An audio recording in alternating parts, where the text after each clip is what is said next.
이 양배추, 사과, 당근, 이 주스도 정말 많이 갈아 먹어요. 이 세 가지를 함께 갈아 드시면 정말 좋은 장수식품이 돼요.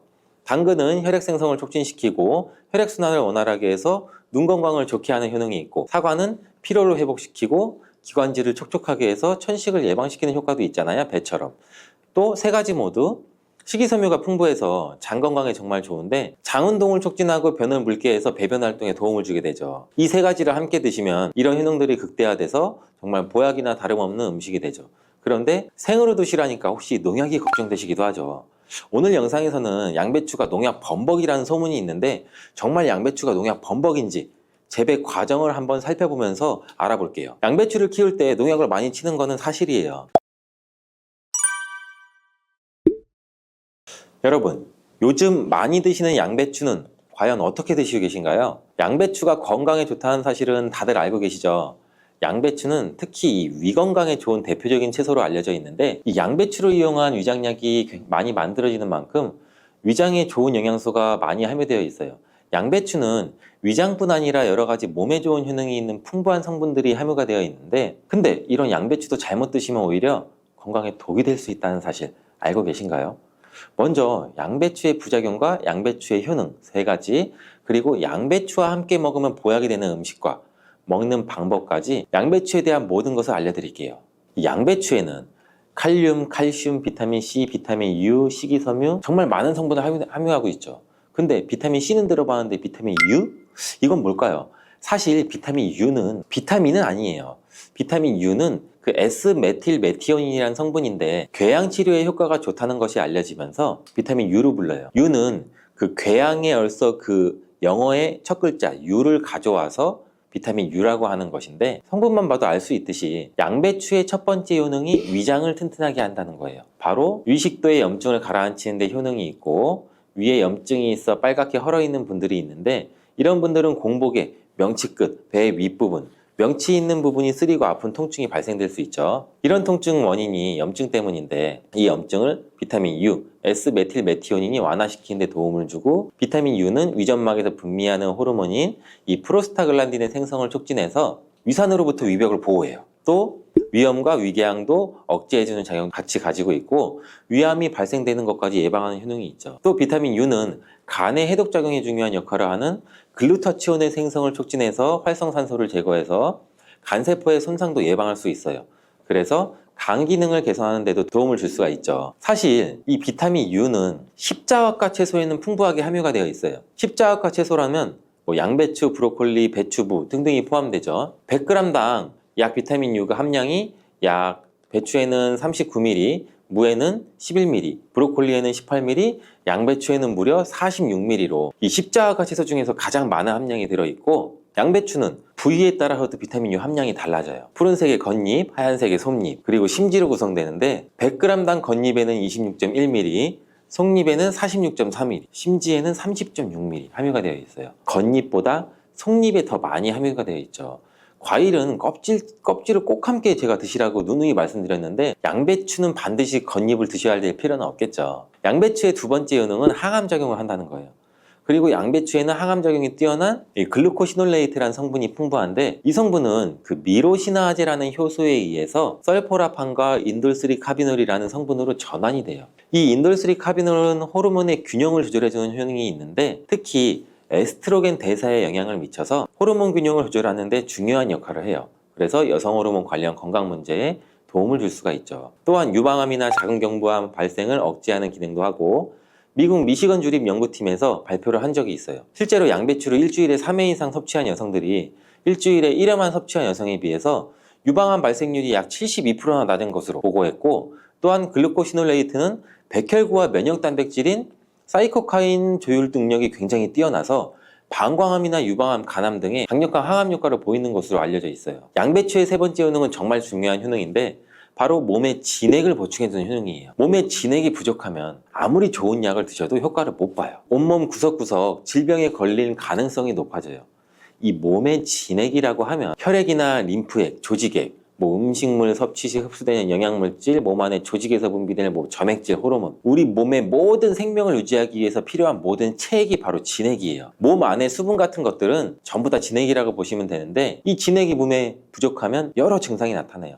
손발도 차고, 저린 경우에 혈액순환이 잘 되지 않아 그런 증상이 나타나게 되고, 혈액순환이 문제가 바르고 혈액순환에 진액이 부족해서 그런 증상이 나타나는 경우도 굉장히 많고, 또 이 수분이 충분해야 손발 끝까지 혈액순환이 원활하게 될 수가 있는 건데, 기관지에 진액이 부족하게 되면 또 당연히 기관지도 건조해지고, 그렇게 되면 외부에서 먼지 같은 이물질이 들어오면 기관지는 다이렉트로 자극을 강하게 느껴 기침이 나고 칼칼하고 목소리도 잘 나지 않은 현상도 나오고, 위에 진액이 부족하면 위장의 조직들이 수축되는 현상으로 또 위축적 위염도 나타날 수가 있고, 심장의 진액이 부족하면 심장에 열이 오르고 심장박동도 빨라질 수 있고, 나이가 들면 또 관절이 점점 뻣뻣해지고 입도 바짝바짝 마르는 증상도 많이 나타나고 있고, 그리고 또 목, 어깨 등의 근육이 뭉쳐 통증이 나타나는 이유도 몸 안에 진액, 수분이 부족하기 때문이고, 굉장히 다양해요. 진액이 부족해서 나타나는 현상들은. 근데 뭐 수분이 부족하면 우리는 물을 마시면 해결되지 않을까? 물론 물을 마시면 몸에 대부분 수분이 보충되긴 하지만 대부분 소변이 빠져나가게 되죠. 소변으로. 마신 물이 몸속 구석구석 스며들게 돼서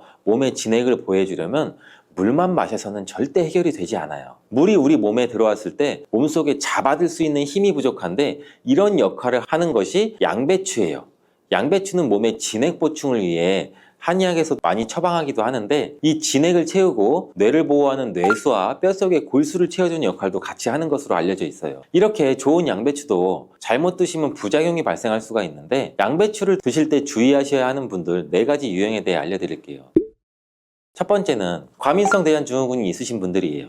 양배추에 함유된 특정 당분이 가스를 생성하게 되는데, 이 과민성 대장증후군이 있는 분들이 양배추를 드시면 장이 팽창되고 복부팽만이 일어나서 설사를 유발하게 될 수도 있어요. 두 번째는 이 위축성 위염, 장상피 화생이 있는 분들이에요. 위장 점막이 위축돼 있고 변성이 심한 경우인데, 이런 분들은 양배추가 몸에 잘 맞지 않을 수가 있어요. 이런 분들이 양배추를 드시면 오히려 속쓰림이 심해질 수가 있는데, 공복 속쓰림에는 양배추가 도움이 될 수 있지만 식후에 속쓰림이 있으신 분들이라면 또 위장 점막에 문제가 있을 가능성이 있으니 양배추를 적당히 드시길 바라고, 세 번째는 갑상선 기능이 저하된 분이에요. 이런 분들은 양배추를 드실 때 절대 생으로 드시지 마시고 살짝 쪄서 드시길 바래요. 그렇다고 양을 많이 드시면 안 되고, 한 번에 드실 때 약 150g 정도로 일주일에 한두 번 정도만 드시기를 추천드려요. 왜냐면 이 양배추에는 고이트로젠이라는 성분이 많이 포함되어 있는데, 이 성분은 갑상선의 기능을 방해하게 돼요. 양배추를 지속적으로 드시면 갑상선 문제를 유발할 수도 있죠. 근데 이 고이트로젠에 열을 가하면 이 성분이 비활성화가 되기 때문에 쪄서 드시라는 거예요. 다만 갑상선에 문제가 전혀 없는 분들이라면 양배추를 생으로 조금씩 드시는 것도 괜찮죠. 양배추에는 이 설포라판이라는 성분이 있는데, 이 성분은 강력한 항암이나 항산화 작용을 하는 좋은 성분인데, 양배추에 열을 가하게 되면 이 성분은 다 사라져요. 그러니 갑상선에 문제가 없으신 분들은 양배추를 그냥 생으로 드셔서 양배추의 좋은 효능을 통해 건강을 챙기시길 바래요. 네 번째는 고혈압이나 뇌경색 등의 문제로 이 아스피린과 같은 혈전 용해제 같은 약을 복용하시는 분들인데, 왜냐면 양배추에는 비타민 K라는 성분이 들어있는데, 비타민 K는 지혈작용을 하는 기능이 있어요. 이 지혈작용이 뭘까요? 혈액을 말 그대로 빨리 굳게 만드는 거죠. 근데 이 혈액을 묽게 만드는 약을 드시는 분들이 양배추를 드시게 되면 비타민 K와 충돌하게 되어 복용하시는 약의 효과를 떨어뜨리거나 다른 부작용을 일으킬 수가 있을 가능성이 있어요. 그렇다면 양배추를 드실 때 어떻게 먹는 것이 가장 좋을까요? 정답은 바로 양배추를 그냥 생으로 드시는 게 가장 좋아요. 왜냐하면 비타민 U나 C와 같은 좋은 성분들은 열에 약해서 이 조리 과정으로 인해서 파괴가 되기 때문인데, 양배추는 생으로 드시기 참 그래도 어렵잖아요. 그래서 양배추를 생으로 드실 수 있는 방법을 알려드릴게요. 갈아서 주스로 드시면 돼요. 이때 양배추만 갈아 드시면 맛이 굉장히 없잖아요. 양배추와 함께 갈아 드시면 맛도 좋고 보약이 되는 음식 3가지를 제가 바로 알려드릴게요. 저희 집도 아침마다 주스를 정말 많이 갈아서 먹는데, 이 양배추, 사과, 당근 이 주스도 정말 많이 갈아 먹어요. 이 3가지를 함께 갈아 드시면 정말 좋은 장수식품이 돼요. 당근은 혈액 생성을 촉진시키고 혈액순환을 원활하게 해서 눈 건강을 좋게 하는 효능이 있고, 사과는 피로를 회복시키고 기관지를 촉촉하게 해서 천식을 예방시키는 효과도 있잖아요. 배처럼. 또 3가지 모두 식이섬유가 풍부해서 장 건강에 정말 좋은데, 장 운동을 촉진하고 변을 묽게 해서 배변 활동에 도움을 주게 되죠. 이 3가지를 함께 드시면 이런 효능들이 극대화돼서 정말 보약이나 다름없는 음식이 되죠. 그런데 생으로 드시라니까 혹시 농약이 걱정되시기도 하죠. 오늘 영상에서는 양배추가 농약 범벅이라는 소문이 있는데 정말 양배추가 농약 범벅인지 재배 과정을 한번 살펴보면서 알아볼게요. 양배추를 키울 때 농약을 많이 치는 것은 사실이에요. 지금 보고 계신 것이 약 40일 정도 된 양배추예요. 모공이 되는 사이즈죠. 이때부터 농약을 많이 치게 돼요. 다음으로 60일 정도 된 양배추이고 이때도 우리가 알고 있는 양배추의 모양은 아니죠. 아직 더 많이 자라야 돼요. 다음은 100일 정도 재배된 양배추예요. 입이 생각보다 크죠. 양배추의 모양은 보통 동그라니 공처럼 생겼는데 이것은 꼭 다른 채소처럼 생겼어요. 120일 정도 되면 이렇게 자라는데 가운데 보이시나요? 가운데 동그랗게 생긴 거 있죠. 이것은 결구라고 하는데 공처럼 생겼다고 해서 결구예요. 이것이 결국 우리가 먹는 양배추인데 이 결구를 겹겹이 싸고 있는 잎이 있기 때문에 농약을 아무리 많이 쳐도 우리가 먹는 양배추에는 농약이 많이 닿질 않아요. 농약뿐 아니라 다른 이물질도 많이 묻지 않는데 양배추에 농약을 많이 쓰는 건 맞지만 보시다시피 농약이 묻은 잎은 다 제거하고 결국 결구만 유통되기 때문에 양배추의 농약은 많이 묻어있지 않아요. 그뿐 아니라 결구가 생길 때쯤이면 벌레가 거의 없기 때문에 농약도 더 이상 치지 않는다고 해요. 이렇게 결구가 생기고 20일 정도 더 키우면 우리가 먹는 양배추 크기가 되는데 이때 양배추를 수확해서 겉에 농약 묻은 잎은 다 잘라내고 깨끗한 결구만 유통이 되는 거죠. 이제 조금이나마 안심하고 양배추를 드셔도 되겠죠. 혹시나 그래도 걱정되신다면 농약은 수용성 성분이기 때문에 양배추를 물에 5분 정도 담가 두었다가 흐르는 물에 씻으면 농약을 제거할 수 있으니 걱정하지 말고 드셔도 돼요. 암이 발생하는 여러 이유 중에 하나는 몸에서 염증이 계속해서 발생하기 때문인데요. 우리 폐에 염증이 반복해서 발생하면 폐암이 될 가능성이 있고 또 위에 염증이 반복해서 발생하게 되면 위암이 될 가능성이 높은 것이죠. 당근이 몸에 좋다는 사실은 이미 알고 계시죠? 몸에 좋다는 당근도 먹는 방법과 또 함께 먹는 음식에 따라 몸에 독이 될 수도 있고 보약이 될 수도 있다는 사실 알고 계신가요? 당근과 함께 먹으면 보약이 되는 음식과 당근을 먹는 방법 그리고 당근을 제대로 먹었을 때 나타나는 놀라운 효능까지 당근에 대한 모든 것을 알려드릴게요. 연예인이 약 3주 동안 11kg를 감량했다고 하는 당근 다이어트 방법도 영상 뒷부분에 있으니 끝까지 시청해 주세요. 그럼 당근에 대한 모든 것 바로 시작합니다. 당근의 대표적인 효능은 베타카로틴에서 나옵니다. 베타카로틴은 채소를 노란색, 주황색, 빨간색이 되도록 하는 성분이며 대표적인 항산화 물질입니다. 항산화 작용을 한다는 것은 항염증 작용을 하는 것이고 이 항염증 작용을 한다는 것은 바로 항암 작용을 할 수 있다는 것인데요. 여기에서 당근의 첫 번째 효능, 눈 건강을 좋게 하는 것이 나오는데요. 당근의 베타카로틴이 우리 몸속에 들어오게 되면 비타민 A로 변하게 됩니다.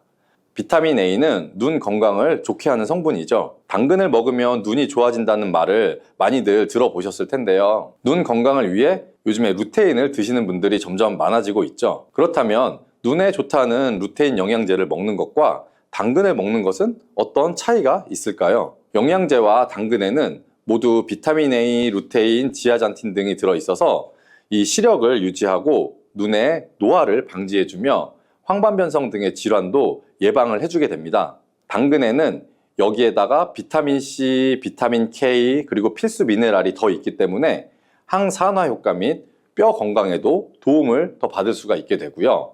우리가 혈액순환이 잘 안 될 때는 루테인 영양제를 드신다고 해도 효과에 한계가 있을 수가 있어서 평소에 당근을 좀 더 드셔보시는 걸 추천해 드립니다. 두 번째 당근의 효능은 바로 노화 방지입니다. 이것도 베타카로틴의 효능과 관련이 있습니다. 노화가 된다는 것은 몸이 산화가 되고 또 염증이 많아지게 된다는 것인데요. 염증이 몸 안에 곳곳에서 문제를 일으키게 되는 것이죠. 이런 염증을 없애주는 것이 바로 노화를 방지하는 것인데요. 앞에 말씀드린 당근의 베타카로틴과 비타민C는 강력한 항산화 작용을 통해 이 염증을 없애주고 노화를 방지해주는 것입니다. 세 번째 당근의 효능은 장을 건강하게 하고 당뇨를 예방하는 것입니다. 요즘에 당근 주스 많이들 만들어서 드시는데요. 착즙해서 집에서 드시는 분들도 많으실 거예요. 여기서 약간 아쉬운 것은 착즙하고 남은 찌꺼기는 모두 버린다는 것인데요. 당근은 사실 식이섬유 폭탄이라고도 할 수가 있습니다.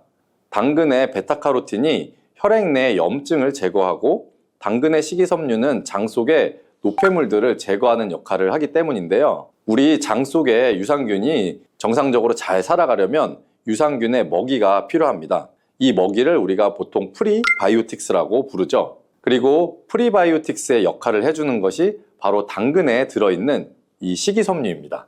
식이섬유는 당을 흡착해서 배출해주는 효능이 있죠. 이 효능은 당이 우리 몸에 흡수되는 속도도 늦춰주고 혈당이 급격하게 오르는 것을 막아주게 됩니다. 이런 과정은 당뇨를 예방하는데 아주 탁월한 효능을 발휘하게 되는 것이고요. 그리고 네 번째 당근의 효능은 암을 예방하는 것입니다. 암이 발생하는 여러 이유 중에 하나는 몸에서 염증이 계속해서 발생하기 때문인데요. 우리 폐에 염증이 반복해서 발생하면 폐암이 될 가능성이 있고 또 위에 염증이 반복해서 발생하게 되면 위암이 될 가능성이 높은 것이죠. 또 한 가지 경우는 혈액순환이 잘 되지 않는 곳에 암이 발생할 가능성이 높아지는 건데요. 혈액순환이 잘 되지 않게 되면 그곳에 영양분들이 잘 전달이 되지 않고 몸에 문제가 생겨도 회복이 더디거나 악화될 가능성이 높아져서 결국 암으로 발전하게 된다는 것입니다. 그래서 이러한 문제들을 해결해 주는 것이 바로 항산화 성분이고 당근의 베타카로틴이 강력한 항산화 작용을 해서 암을 예방할 수가 있는 것입니다. 간혹 흡연을 하는 분들 중에 이 베타카로틴을 섭취하면 폐암의 발병률이 높아진다고 해서 당근 섭취를 꺼리시는 분들이 있는데요. 걱정하지 않으셔도 됩니다. 사실 암 발생은 당근과는 아무런 관련이 없습니다. 폐암이 발생했던 실험군은 당근을 섭취한 것이 아니고 베타카로틴 영양제를 섭취했던 것이었으며 당근을 섭취한 실험군은 오히려 암 발병률이 낮았다는 연구 결과가 있습니다. 그리고 다섯 번째 당근의 효능은 치매 예방입니다. 베타카로틴은 뇌혈관에도 작용을 하게 되는데요. 이 뇌혈관에 쌓이는 베타아밀로이드를 제거해서 뇌신경을 활성화시켜주는 역할을 해주게 되고요. 이렇게 뇌신경이 활성화되면 기억력과 학습 능력이 향상이 되고 치매를 예방할 수 있게 되죠. 치매는 발병이 되면 치료하는 것은 거의 불가능해서 예방이 정말 중요한데요. 치매를 예방하는 데 가장 중요한 것은 바로 혈관을 깨끗하게 하는 것입니다. 당근의 베타카로틴이 혈관을 깨끗하게 해주는 효능이 있으니 당근을 매일 하나씩 꾸준히 섭취해서 치매를 예방하시기를 추천드립니다. 자, 그리고 여섯 번째 당근의 효능은 바로 다이어트에 효과적이라는 것입니다. 한 여성 연예인이 당근 다이어트로 3주 동안 11kg을 감량한 사실도 있는데요. 이런 효과를 누릴 수 있는 이유가 바로 당근에 함유된 식이섬유 때문입니다. 풍부한 식이섬유는 배에 포만감을 주게 되고 섭취한 당 성분과 지방 성분을 배출시켜주는 역할을 하기 때문에 다이어트에 아주 탁월한 효능이 있는 것이죠. 그러면 이 연예인이 활용했던 당근 다이어트 레시피를 알려드릴게요. 당근을 잘 씻은 다음에 아주 잘게 채를 썰어 주시고요. 당근 하나에다가 소금을 한 스푼 정도 넣어서 약 10분 정도 절여 주시고 절인 물은 이제 꼭 짜서 버려 주시면 되고요. 그리고 여기에 올리브 오일과 식초를 잘 버무려 주셔서 밀폐 용기에 담은 다음 냉장고에서 2-3시간 정도 숙성한 후에 드시면 됩니다. 이때 먹을 때 사과를 채 썰어서 함께 드시면 더 맛있게 드실 수 있고요. 이렇게 좋은 당근도 먹는 방법에 따라 효과를 10배 이상 늘릴 수도 있고 함께 먹으면 그래서 더 좋은 음식들이 있는데요. 우선 당근을 드실 때 다이어트가 목적이라면 생으로 드시는 것이 가장 효과가 좋습니다. 다만 식이섬유는 소화가 잘 되지 않기 때문에 장이 좀 안 좋은 분들은 익혀서 드시는 것도 괜찮고요. 그리고 당근을 드실 때는 껍질까지 함께 드시는 것을 추천해 드리는데요. 당근의 영양 성분은 껍질에 가장 많이 함유되어 있기 때문이에요. 그리고 당근의 베타카로틴은 지용성 성분입니다. 지용성이라는 것은 기름에 잘 녹아서 흡수가 된다는 것인데요. 베타카로틴을 잘 흡수하기 위해서는 우리가 기름과 함께 섭취하는 것이 좋습니다. 보통 오메가3가 풍부한 올리브유나 들기름, 아마씨유 같은 기름을 사용하시면 좋고요. 기름을 사용하여 살짝 익혀서 드시게 되면 생으로 드셨을 때 10% 정도 흡수되는 베타카로틴을 약 70% 정도 흡수할 수 있게 됩니다. 엄청난 차이죠? 우리가 기름에 볶을 때는 너무 오래 익히지 말고 살짝만 익혀서 드시는 것이 좋습니다. 너무 오래 볶으면 오메가3를 함유한 기름도 산패가 될 수 있기 때문에 문제가 될 수 있고요. 그래서 약간만 볶아주시면 됩니다. 그리고 마지막으로 함께 먹으면 좋은 음식들을 알려드릴게요. 몇 년 전부터 유행하고 있는 주스가 있죠. 바로 ABC 주스라고 하는데요. 여기에 들어가는 재료는 사과, 비트, 그리고 당근이죠. 이 세 가지를 함께 갈은 다음에 주스로 마시면 항산화 폭탄 주스를 마시게 되는 것인데요. 이 세 가지 중에 비트의 효능이 혈관을 확장시켜주는 역할을 합니다. 풍부한 항산화 성분들이 확장된 혈관을 따라서 온몸으로 구석구석 공급돼서 혈관을 깨끗하게 해주고 염증을 제거하여 각종 질병을 예방할 수 있게 되는 것이죠. 다만 비트에는 옥살산이 함유되어 있는데 이 옥살산이 신장의 결석을 유발할 수 있기 때문에 신장이 약하신 분들은 약간의 주의가 필요하고요. 그래서 요즘에는 이 비트를 빼고 사과, 양배추, 당근 이렇게 세 가지를 넣은 ACC 주스도 많이 드시는데요. 양배추는 우리 몸에 진액을 보충해 주어서 점막을 촉촉하게 해주는 효능이 있기 때문에 외부로부터 들어오는 바이러스와 이물질을 배출시켜 주는데 탁월한 효능이 있습니다. 그리고 항암 효과를 극대화시켜 줄 수 있는 음식도 하나 알려드릴게요. 바로 브로콜리와 단호박을 당근과 함께 드시면 되는데요. 이 세 가지를 생으로 그냥 드시는 것보다 찜기에 넣고 쪄서 드시면 흡수율을 훨씬 높일 수가 있고요. 여기에 올리브 오일과 약간의 소금을 넣고 물과 함께 섞어서 드시면 아주 맛도 좋고 건강에도 좋은 강력한 항암 주스로 드실 수가 있습니다. 사과의 유기산과 우유의 카제인이라는 성분이 만나게 되면 엉기는 현상이 일어나서 이게 덩어리가 져요. 덩어리가 져서 위 속에 들어가면 위 산하고도 만나서 더 큰 덩어리가 형성되고, 더 큰 덩어리가 형성되니까 소화가 늦어지겠죠. 소화도 힘들어져요. 이렇게 평소 소화가 잘 되고 건강한 사람이랑은 별로 상관이 없는데, 그렇지 않은 분들한테는 소화불량과 대장염도 일으킬 가능성도 있고, 이게 지속적으로 반복이 되면 대장암이 생길 수도 있죠. 사과와 함께 드시면 보약이 되는 음식도 있는데요. 바로 매일 사과 한 개를 먹으면 병원에 가지 않아도 된다는 말은 많이들 들어보셨죠? 사과는 그만큼 우리 몸을 건강하게 하는 많은 영양소가 들어 있습니다. 사과는 꼭 아침에 먹어야 돼, 아침에 먹어야 된다고 하는 사람들도 많은데 그 말이 정말 사실일까요? 정답은 그렇지 않다입니다. 그 이유를 보면 사과에는 신맛, 상큼한 맛이 나죠. 바로 사과 안에는 유기산이 풍부하기 때문인데, 그래서 유기산 때문에 신맛이 나는 것이에요. 이 유기산은 우리 몸에 이로운 정도 있지만 평소에 속쓰림이 자주 있거나 위염, 식도염이 있는 분들이 아침에 공복에 사과를 먹게 되면 우리 몸의 위 점막에 심한 자극을 줄 수 있어요. 빈속에 안 그래도 속이 쓰리신 분도 많은데, 음식물이 있을 때 위 안에서 위산이 분비되고 위액이 분비돼야 중화가 되면서 우리 위도 코팅이 되고 건강한데, 음식이 없을 때 위산이 분비되면 오히려 위벽을 깎아먹게 되는 효과를 나타내거든요. 그래서 평소에 위가 약하거나 위염이 있으신 분들, 역류성 식도염이 있으신 분들, 이러신 분들 같은 경우에는 공복에 사과를 드시는 게 오히려 독이 될 수가 있습니다. 또한 마늘과 파 같은 음식은 열을 내는 음식이라고 하면, 우리 사과는 우리 몸을 차갑게 하는 과일이라서 몸이 찬 분들은 사과를 드실 때 또 주의를 하셔야 돼요. 위염 같은 증상이 있는 분들은 공복에 사과를 드시면 사과가 소화도 되지 않고 설사를 하게 될 가능성도 높고, 평소에 아랫배가 차거나 손발이 차서 수족냉증에 걸리신 분들도 많으시고 혈액순환도 안 되고, 또 생리기간 중에 있으신 여성분들도 사과를 드실 때는 주의하셔야 됩니다. 이런 분들이 사과를 드실 때는 아침에 공복보다는 아침 식사 후에 드시는 게 좋고, 사과를 보관할 때도 보통 냉장고에 보관했다가 차게 해서 꺼내 드시잖아요. 냉장고에서 꺼낸 사과를 바로 드시면 시원하고 아삭해서 맛있죠. 근데 미리 꺼내 놓고 사과의 온도를 실온으로 맞춰서 드시는 것이 우리 위장 내부에도 좋습니다. 또한 사과를 팬에 구워 드셔도 되고 익혀 드셔도 됩니다.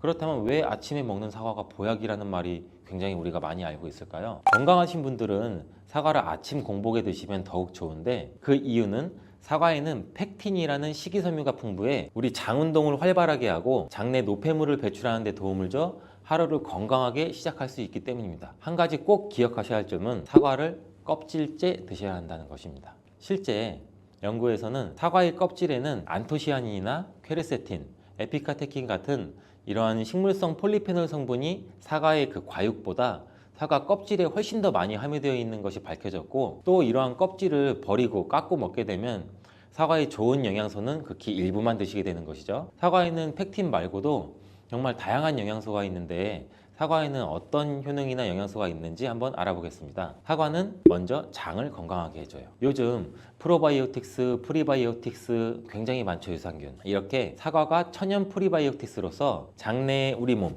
장 안에 좋은 균을 많이 생기도록 해주는 작용을 해줍니다. 이렇게 장내에 좋은 균이 많이 생기게 되면 장의 환경이 좋아지는 건데, 그렇게 되면 단맛, 자극적인 맛이 강한 가공식품에 대한 식욕도 줄어들고 건강한 식품을 먹고 싶은 욕구도 늘어나게 돼요.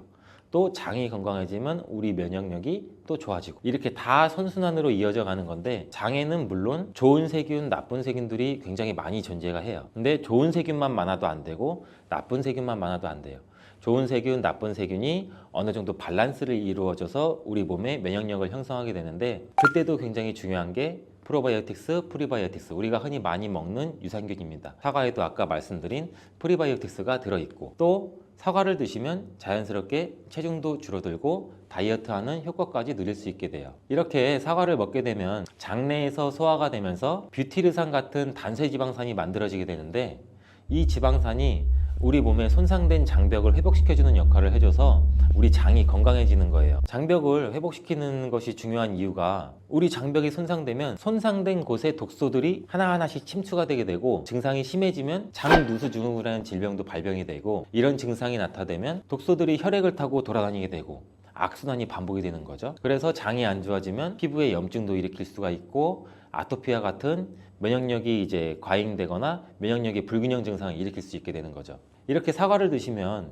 이런 증상을 예방해 장이 건강해져 피부도 탄력 있게 밝아지게 하는 효과도 있고, 사과 속의 풍부한 펙틴이 아까 장 운동도 활발하게 한다고 말씀드렸잖아요. 그렇게 되면 암을 유발할 수 있는 물질들이 장내에 오래 머물지 못하고 결국 대장암의 발병률도 서서히 줄어들게 되죠. 그리고 사과는 혈관도 깨끗하게 해주는데, 혈관을 깨끗하게 해주면 뇌졸중, 고혈압, 심근경색, 그런 혈관 질환도 같이 예방할 수 있게 되고, 이렇게 혈관에 활성산소가 많아지게 되면 혈전이 생겨 혈액순환을 방해하기도 하고 혈관세포를 손상시켜 노화를 촉진시키기도 하는데, 이러한 활성산소를 제거해 주는 게 우리가 흔히 알고 있는 항산화 영양제라고 해요. 말 그대로 활성산소가 우리 세포의 노화를 촉진시켜주고 우리 세포를 더 늙게 만들거든요. 이러한 것들을 제거해주는 항산화 영양소를 같이 섭취해주는 것도 매우 중요한데, 그 항산화 영양소도 사과에 들어있다는 것을 알고 계시면 좋을 것 같습니다. 또한 이러한 활성산소를 제거해서 혈전이 생기는 것을 억제하는데 가장 큰 역할을 하는 게 플라보노이드 계열의 루틴이라는 성분인데, 이 루틴이 사과에 굉장히 많이 들어있어요. 또한 사과에는 칼륨도 굉장히 많이 함유되어 있어서, 칼륨은 혈관 내에 나트륨을 몸 밖으로 배출해주는 역할을 해요. 나트륨은 수분을 흡수하는데 칼륨이 부족하면 나트륨도 배출되지 않습니다. 이 나트륨은 혈압이 상승하며 혈관에 노폐물을 쌓이게 만드는데, 사과를 섭취해서 칼륨을 공급해주면 혈압도 방지할 수 있고 노폐물을 배출시켜주는 역할도 같이 할 수 있습니다.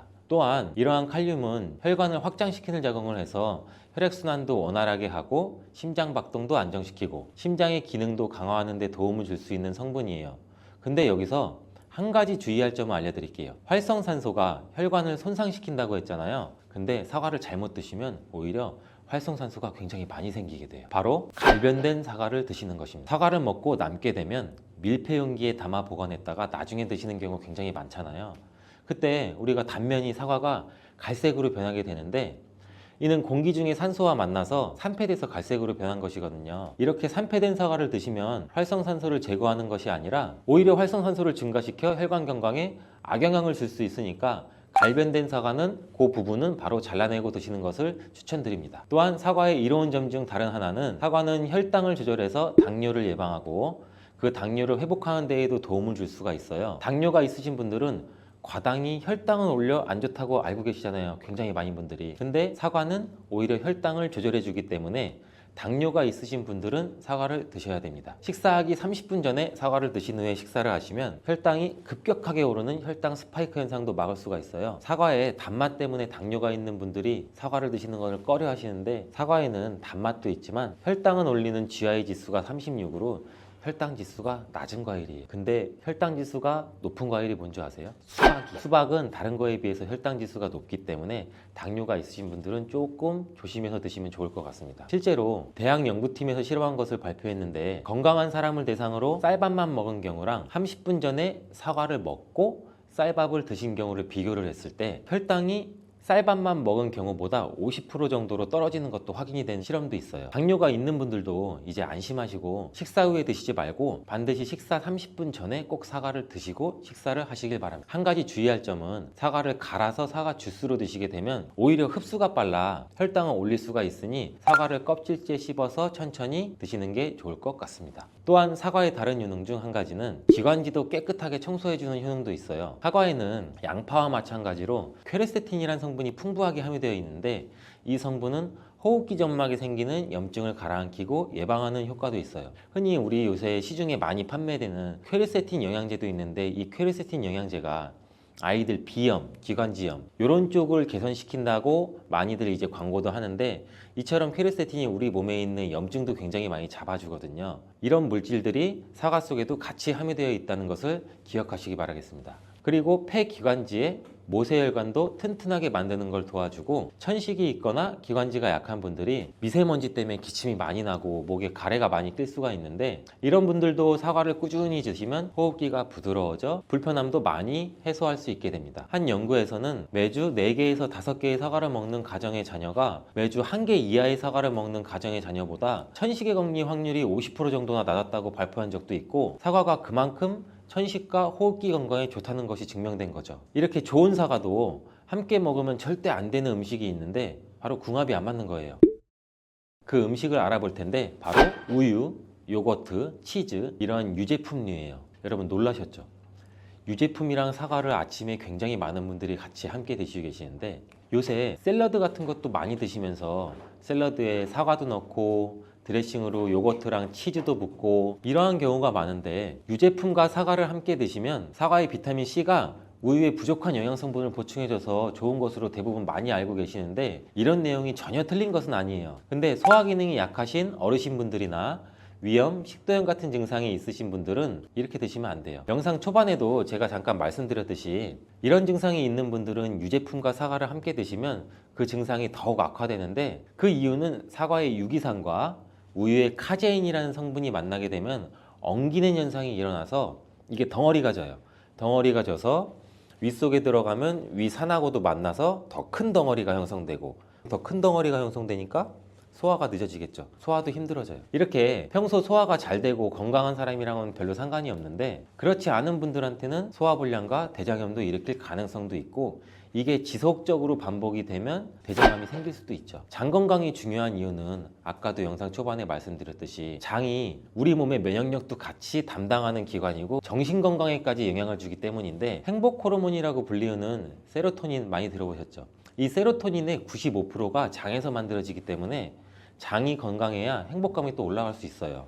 여기서 또 하나 절대 드시면 안 되는 것이 바로 사과 씨입니다. 사과 주스를 만들어 드실 때 씨까지 함께 갈아서 드시는 경우도 굉장히 많이 있는데 이 사과 씨에는 아미그달린이라는 성분이 함유되어 있어요. 이 아미그달린이 소와 효소와 만나게 되면 이게 시아나수소라는 유독물질로 분해가 돼요. 이 시아나수소는 인체에서 유해한 독성이 굉장히 강한 물질인데 이걸 섭취하게 되면 두통이나 어지럼증, 구토, 복통 이러한 증상들이 나타날 수가 있고 심한 경우에는 이게 심장박동에도 영향을 줘서 호흡곤란, 혼수상태 이런 심각한 증상으로 나타날 수 있어요. 건강한 성인의 경우에는 사과 한 개에 들어있는 씨의 양에는 그닥 큰 영향이 없을 수가 있는데 독성에 약한 어린아이 그리고 연세가 많으신 분들한테는 이런 것도 굉장히 민감하게 반응할 수 있으니까 꼭 주의하셔야 됩니다. 사과는 유독 보여지는 것이 중요한 과일인데 흠집이 있거나 색상이 좋지 않으면 상품성이 많이 떨어져요. 근데 유독 윤기가 있거나 반짝반짝하고 빨갛고 색상이 짙은 사과는 웬만하면 피하는 게 좋아요. 간혹 유동 파라핀이라는 식품 첨가물을 사용해서 사과 위에 이렇게 이쁘게 보이게 코팅 처리를 한 사과일 수가 있는데 이 유동 파라핀을 섭취하게 되면 복통과 설사를 일으킬 수 있고 지용성 비타민의 흡수도 감소시킨다고 알려져 있어요. 요새는 이런 일이 거의 없긴 하지만 혹시나 사과가 너무 윤기가 흐르거나 만졌을 때 약간의 끈적임이 있다면 드시기 전에 살짝 의심 한번 해보시고 껍질을 깨끗하게 세척하고 드시거나 껍질을 벗기고 드시는 것이 안전하겠습니다. 사과와 함께 드시면 보약이 되는 음식도 있는데요. 바로 비트와 당근입니다. 굉장히 유명한 주스 아시죠? ABC 주스. ABC가 바로 사과, 비트, 당근, 애플, 비트, 캐럿 이 세 가지를 갈아서 만든 주스인데 사과, 당근, 비트를 함께 드시게 되면 영양소의 흡수율이 굉장히 증가하고 서로의 시너지를 굉장히 크게 나타내요. 이 서로의 영양소를 보완해줘서 더욱 건강하게 드실 수가 있는데 또한 식이섬유가 폭발적으로 증가해서 장운동을 촉진하고 변비 예방도 탁월해져요. 그리고 사과, 당근, 비트 이 세 가지는 모두 강력한 항산화 물질이 풍부해서 체내에 있는 활성산소를 제거해서 세포의 노화도 방지해주고 몸에 활력을 불어넣어 줄 수도 있는 거예요. 함께 먹으면 보약이 되는 음식으로도 고구마도 있습니다.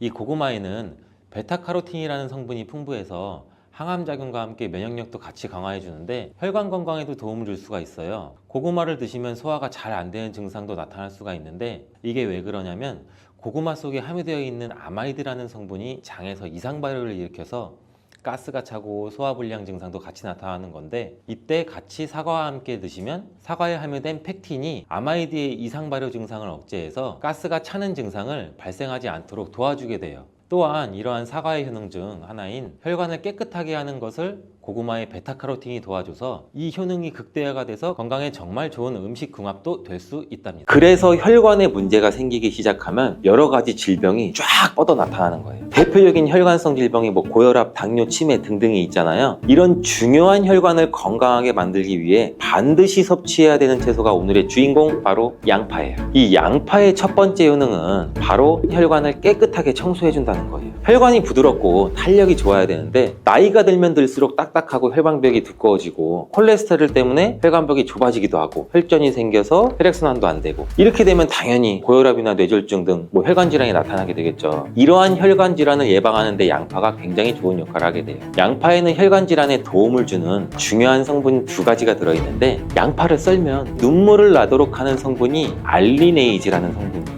알리네이즈는 휘발성이기 때문에 눈이 메어지는 건데 이 성분은 항산화 작용이 뛰어나서 활성산소를 제거해서 혈관이 손상되는 것을 막아주겠죠. 양파 이렇게 드시면 오히려 건강에 독이 될 수가 있어요. 식탁 위의 혈관 청소부라는 양파는 많은 요리에 사용되는 우리나라에게 너무 익숙한 채소죠. 중국 사람들이 돼지 기름으로 요리한 음식을 또 굉장히 많이 드시잖아요. 이 혈관 질환에 잘 걸리지 않는 이유 중 하나가 바로 양파를 많이 먹기 때문이라고 해요. 이 양파는 혈관 청소 외에도 정말 다양한 효능이 있는데 아무리 좋은 양파도 잘못 먹으면 오히려 건강을 해치는 독이 될 수가 있어요. 양파의 효능 4가지와 양파를 어떻게 먹어야 하는지, 양파를 드실 때 주의해야 할 점, 양파를 먹으면 효능이 배가 되는 음식까지 양파에 대한 모든 것 알려드릴게요. 나이가 들면서 가장 신경 써야 할 부분이 저는 혈관 건강이 아닌가 싶어요. 노화가 진행되면서 당연히 우리 세포나 혈관의 노화도 진행이 되는데 사람 몸의 혈관의 길이가 무려 약 10만 킬로미터, 무려 우리 지구 지름이 약 4만 킬로 정도 된다고 하는데 지구를 2바퀴나 돌 수 있는 길이에요. 이렇게 긴 혈관이 우리 몸속에 있는데 온몸 구석구석 혈관이 그럼 닿지 않는 데가 없겠죠. 그래서 혈관에 문제가 생기기 시작하면 여러 가지 질병이 쫙 뻗어 나타나는 거예요. 대표적인 혈관성 질병이 고혈압, 당뇨, 치매 등등이 있잖아요. 이런 중요한 혈관을 건강하게 만들기 위해 반드시 섭취해야 되는 채소가 오늘의 주인공 바로 양파예요. 이 양파의 첫 번째 효능은 바로 혈관을 깨끗하게 청소해준다는 거예요. 혈관이 부드럽고 탄력이 좋아야 되는데 나이가 들면 들수록 딱딱하고 혈관벽이 두꺼워지고 콜레스테롤 때문에 혈관벽이 좁아지기도 하고 혈전이 생겨서 혈액순환도 안 되고 이렇게 되면 당연히 고혈압이나 뇌졸중 등 혈관 질환이 나타나게 되겠죠. 이러한 혈관 질환을 예방하는 데 양파가 굉장히 좋은 역할을 하게 돼요. 양파에는 혈관 질환에 도움을 주는 중요한 성분 2가지가 들어있는데 양파를 썰면 눈물을 나도록 하는 성분이 알리네이즈라는 성분이에요. 알리네이즈는 휘발성이기 때문에 눈이 메어지는 건데 이 성분은 항산화 작용이 뛰어나서 활성산소를 제거해서 혈관이 손상되는 것을 막아주겠죠. 노화도 방지해주고 이 혈액이 뭉치는 현상도 억제하고 혈액순환도 원활하게 해주는데 도움을 줘서 혈중 콜레스테롤 수치도 낮춰주는데 도움을 주고 혈관질환, 고혈압, 동맥경화 같은 이런 질환도 예방하는데 많은 도움을 줄 수 있다고 해요. 이뿐 아니라 혈당 조절에도 도움을 줘서 당뇨를 예방하는 데에도 효과가 있는 것으로 알려져 있어요. 있는데요. 양파에는 또 2021년 1년 동안 2300편의 논문이 나올 정도로 주목받고 있는 성분이 있는데 바로 퀘르세틴이라는 성분이에요. 이 퀘르세틴은 그만큼 많은 효능이 있고 계속해서 지금도 효능들이 발견되고 있어요. 양파에는 이 퀘르세틴이 정말 많이 함유가 되고 있는데 퀘르세틴의 많은 효능 중 가장 큰 효능이 바로 혈관을 깨끗하게 청소해 준다는 거예요. 또한 강력한 항산화 물질인데 활성산소가 많으면 혈관 세포도 손상시키고 노화시킨다고 말씀드렸잖아요. 각종 질병을 일으키는 원인을 제공하기도 하는 활성산소를 제거해줘서 혈관을 건강하게 도와주는 것이에요. 염증도 같이 잡아주고 암도 예방하고 비염에도 도움을 주는 효능도 있다고 많이들 알려져 있죠. 그렇다면 이 퀘르세틴은 양파 전체에 골고루 함유되어 있을까요? 그렇지 않습니다. 양파는 보통 9겹 정도로 이루어져 있는데 퀘르세틴은 바깥쪽으로 갈수록 함량이 높아져요. 양파의 속살보다는 껍질의 퀘르세틴 함량이 약 30배에서 100배 정도 높게 함유가 되어 있대요. 그래서 이 퀘르세틴을 많이 섭취하려면 양파를 껍질을 드셔야 되는데 양파 껍질을 먹을 수 있는 방법으로는 차를 우려서 드시는 것을 많이들 권장을 하셔. 시중에 나와 있는 양파 껍질 차를 구매해서 따뜻한 물에 우려서 드신다면 퀘르세틴을 제대로 흡수하지 못해요. 이 양파 껍질에서 퀘르세틴을 용출해서 차로 드시려면 양파 껍질을 1리터 물에 약 20분 정도 센 불로 끓여주시다가 약불로 30분 정도 더 끓여서 드시면 퀘르세틴이 잘 우려난다고 해요. 이렇게 양파 껍질 끓인 물을 따뜻하게 차로 드셔도 되고 냉장고에 보관하셨다가 시원하게 드셔도 좋아요. 양파의 두 번째 효능은 또 항바이러스 작용이에요. 우리 장염이나 감기 또 바이러스성 대상포진 걸리셨다면 양파를 드시면 도움을 받을 수 있어요. 이런 증상이 있으시면 우리 몸이 바이러스에 감염이 되었다는 건데 양파에 퀘르세틴이라는 성분이 많이 함유되어 있다고 했잖아요. 바로 이 퀘르세틴의 효능 중 바이러스를 사면시켜주는 효능이 있기 때문에 도움을 받을 수가 있어요. 감기 독감과 같은 이 호흡기 바이러스에 특히 효능이 좋은 것으로 알려져 있는데 이 효능은 비타민 C와 함께 드시면 또 효과가 극대화되는데 양파에는 비타민 C도 함유가 되어 있어요. 항바이러스 효과가 굉장히 뛰어나겠죠. 또 양파에는 알리신이라는 성분도 풍부하게 함유가 되어 있는데 이 성분도 항균 작용이 뛰어나서 퀘르세틴과 함께 몸에 들어오는 바이러스와 균들을 차단해줘서 우리 몸을 건강하게 유지시켜주는데 큰 역할을 할 수가 있죠. 또 양파의 세 번째 효능은 당뇨를 예방하고 혈당을 조절해준다는 것이에요. 당뇨는 췌장에서 인슐린 분비가 제대로 되지 않거나 인슐린의 역할을 제대로 하지 못할 때 발생하게 되잖아요. 높은 혈당이 지속되면 고혈당이라고 하고 낮은 혈당이 지속되면 저혈당이라고 하죠. 이런 상태가 지속되는 것을 당뇨병이라고 하는데 이럴 때 혈당을 조절해주는 성분이 바로 인슐린인데 이 인슐린은 혈당 수치를 적절하게 유지하는 역할을 해줄 뿐 아니라 남는 포도당을 지방으로 저장하는 역할도 해줘요. 또 양파에는 크롬이라는 성분, 미네랄이 풍부한데 크롬은 천연 인슐린이라는 별명이 있을 정도로 혈당을 조절하는데 탁월한 효능도 가지고 있어요. 혈당 조절 건강기능식품을 보시면 빠지지 않고 크롬이 함유되어 있는 걸 보실 수가 있죠. 또한 포도당 대사의 항상성도 유지를 시켜주고 혈전이 생기는 것도 방지해주고 혈액순환도 원활하게 하는데 도움을 줄 수가 있어요.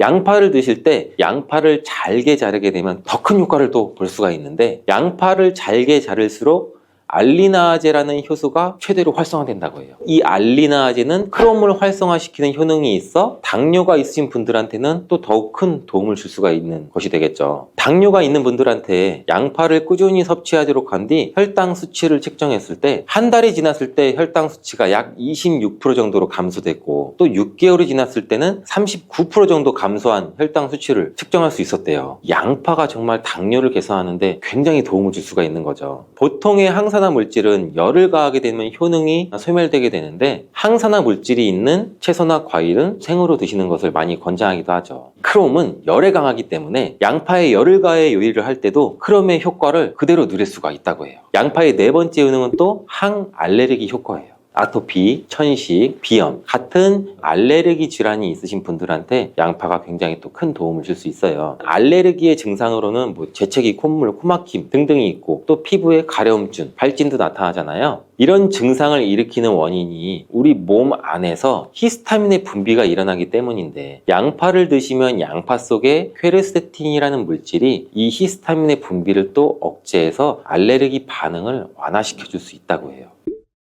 이러한 여러 효능이 있는 양파는 함께 드실 때 효능이 배가 돼서 보약이 되는 잘떡궁합의 식품들이 있는데, 첫 번째 바로 식초예요. 양파를 피클로 만들어 드시면 상큼하니 입안을 개운하게 해주기도 하는데, 고기랑 함께 드실 때 참 좋죠. 한 가지 주의할 점은, 이런 피클을 만들 때 설탕을 너무 많이 넣으면 오히려 건강에 더 해가 되겠죠. 피클의 맛이 약간은 떨어지더라도 건강을 위해서는 설탕은 빼고 만드시는 것을 추천해 드려요. 또한 식초에는 피로를 유발하는 젖산의 분비를 억제하는 효능이 있고, 양파는 피로 회복에 좋은 비타민 B1의 흡수를 촉진하는 효능도 있어 양파와 식초를 함께 드시면 에너지를 충전하고 피로를 회복하는 데 도움을 받을 수가 있죠. 또한 식초는 나쁜 콜레스테롤의 흡수도 억제해서 혈관 건강도 도움을 줘서 우리 몸의 면역력 강화에도 큰 효과가 있습니다. 양파와 함께 드시면 보약이 되는 식품 두 번째는 바로 계란이에요. 이 계란 노른자에는 루테인과 지아잔틴 이 두 가지 중요한 항산화 성분이 풍부하게 함유가 되어 있는데, 이 지아잔틴은 자유라디칼이라는 성분으로부터 우리 눈을 보호하죠. 이 자유라디칼은 환경적인 요인이나 노화나 스트레스 등으로 발생해서 우리 세포를 손상시키는 것을 말해요. 눈에 발생하게 되면 심하면 또 실명까지도 이를 수가 있는데, 계란에는 콜린이라는 성분이 함유가 되어 있는데, 콜린은 대표적인 뇌 건강을 좋게 하는 물질이에요. 아세틸콜린이라고 하는 신경 전달 물질을 만드는 데도 콜린이 작용하기도 하는데, 이 아세틸콜린이 부족하게 되면 기억력 저하나 학습 능력의 감소, 더 나아가서 이제 치매도 일으킬 수가 있겠죠. 양파의 퀘르세틴과 알리나제 성분으로 혈관을 깨끗하게 하고 활성산소도 제거해서 혈관 세포를 손상도 막아주는 효과랑, 계란의 콜린이 효능이 만나서 뇌혈관을 건강하게 하고 뇌신경을 활발하게 해서 치매 예방에 정말 좋은 음식이 되는 거죠. 양파와 함께 드시면 보약이 되는 식품 세 번째는 마늘입니다. 마늘에는 알싸한 매운맛을 내는 알리신 성분도 들어있는데, 이 성분이 혈중 지질, 콜레스테롤 수치를 낮춰 중성지방도 낮추는데도 굉장히 효과적인 성분이에요. 이를 통해서 혈관의 동맥경화를 방지하는 데 또 도움을 줄 수도 있고, 심혈관 질환을 예방하는 데도 아주 좋은 성분이 될 수가 있죠. 항산화 성분인 폴리페놀이 풍부해서 콜레스테롤이 산화되는 것을 막아서 나쁜 콜레스테롤이 만들어지는 걸 방지해줘요. 또 마늘은 미국 국립암연구소가 선정한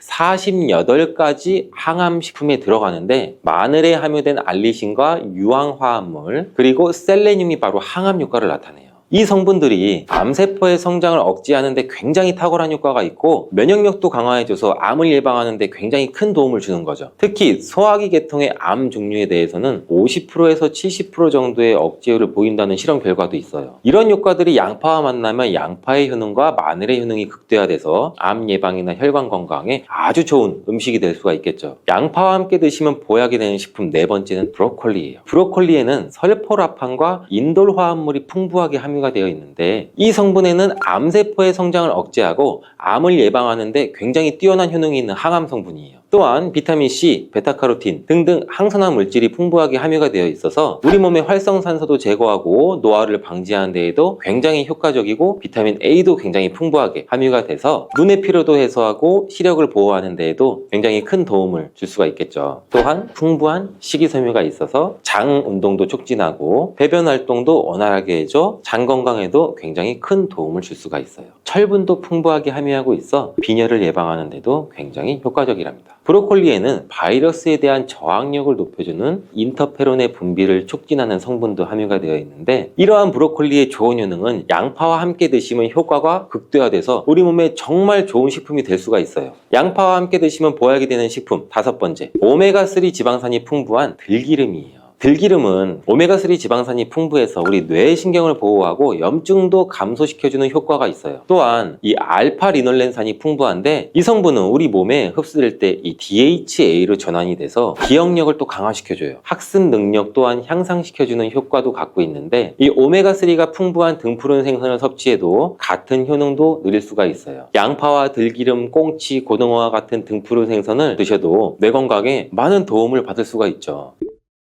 이렇게 몸에 좋은 양파도 드실 때 주의하셔야 되는 분들이 있는데, 첫 번째는 동맥경화를 치료하는 와파린 나트륨이라는 성분의 항응고제를 드시는 분들이에요. 혈전 형성을 방지하는 약과 혈액을 묽게 하는 양파를 같이 드시면 오히려 출혈의 위험이 있으니 주의해서 드시길 바라고요. 두 번째는 소화불량이 있으면서 가스가 잘 차시는 분들은 또 양파를 많이 드시면 안 돼요. 이 양파가 장 건강에 도움이 된다고 해서 양파를 드셨는데 오히려 가스가 차고 속이 불편하신 분들도 있으신데, 이런 분들은 양파를 드실 때 주의해서 조금만 드시길 바래요. 체질적으로 양파와 또 맞지 않는 분들이 있을 수가 있어요. 세 번째로는 간이 약한 분들이에요. 이런 분들은 양파 좋다고 양파를 많이 드시게 되면 오히려 간에 부담이 될 수 있고 간 건강도 해칠 수가 있어요. 네 번째는 양파를 드시면 혀에 배태가 끼고 기미가 올라오는 것이 발견되시면 양파를 드시지 않는 것이 좋아요. 다섯 번째, 정말 중요한 내용인데요. 건강에 좋다고 양파즙 많이 내려 드시는 분들 많죠. 근데 혈당 관리를 해야 되는 당뇨가 있으신 분들과 신장이 안 좋으신 분들은 절대 양파즙을 많이 드시면 안 돼요. 양파즙을 내게 되면 이 농축이 돼서 당도도 같이 올라가요. 그리고 즙 상태로 드시게 되면 흡수도 굉장히 빨라서 혈당이 또 급격하게 올라갈 수가 있고, 양파즙에는 칼륨의 함량도 높은데 당뇨 환자뿐 아니라 신장이 안 좋은 분들이 양파를 마시면 칼륨이 신장에 무리를 줘서 건강이 더욱 악화될 수가 있어요. 칼륨이 잘 배출되지 않아서 몸에 쌓이면 심장에까지도 무리를 주게 되고 심하면 돌연사의 원인이 될 수도 있죠.